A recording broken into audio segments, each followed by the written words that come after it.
होते, परंतु एनसी स्वरूपाचा गुन्हा असल्यामुळे त्याला आज परत बोलवण्यात आलेला आहे आणि आपण त्यांच्याकडून बॉन्ड करून घेणार आहोत, जेणेकरून ते पुन्हा असे काम करणार नाही.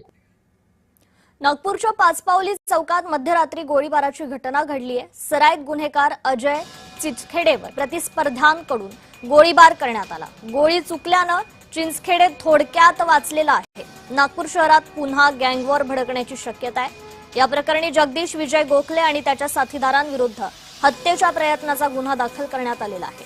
वर्चस्वाच्या वादातून आणि जुन्या वैमनस्यातून हा हल्ला झाल्याचा प्राथमिक अंदाज आहे. अजय चिंचखेडेनं रिकामे काडतूस पोलिसांकडे सुपूर्द करत तक्रार दिली आहे, तर आरोपी मात्र फरार असून पाचपावली पोलिसांची शोध मोहीम सुरू आहे.